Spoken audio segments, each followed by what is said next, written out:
what we're gonna do here is this is a nice one to release neck and shoulder tightness. I'm gonna go over my left arm here. So I'm gonna put my left, let me switch to the right. Let me put my right leg back. I'm gonna put my right arm in front like this. I'm gonna kind of wrap it around in front so I can get my hand kind of across in front here and my elbow. So I want my forearm down on the table. So I'm gonna use that to kind of grip, and you wanna think of almost like you're trying to pull your chest up and over. So make sure that one, you're able to put a little weight on that arm and it's not too painful, or that's allowed if there's a protocol, if you're post-operative.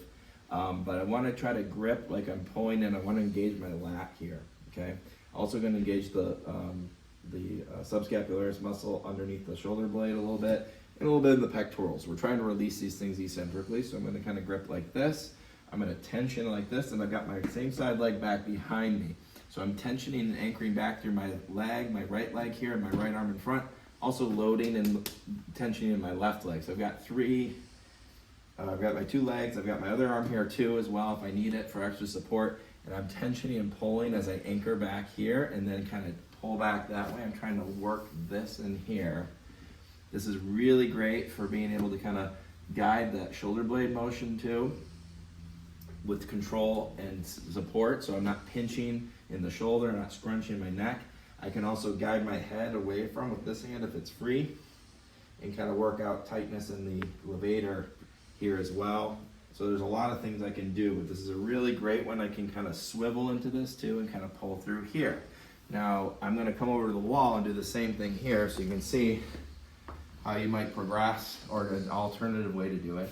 Kind of like this. So again, I can pull across, I can keep that tension against the walls, I rock back in my hips, but it's really playing with that eccentric release through here, keep a little tension as I'm pulling. I was pulling myself up and lowering myself down with the arm, fully connected. I can keep the elbow there for a little more connection, or I can come off. I can also work on coming in and kind of coming up like this, or out like this, which you can also do on the table, but this is a little easier.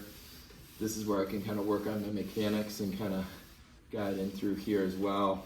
And then of course, coming more full across the body. I'll switch sides so you can see with my left here. So I come across here, kind of that pointing my toes and shifting, lifting, twisting. So you can get a lot of options there and playing around with some of those elements. Really helpful to freeing things up and loosening the neck and the shoulder.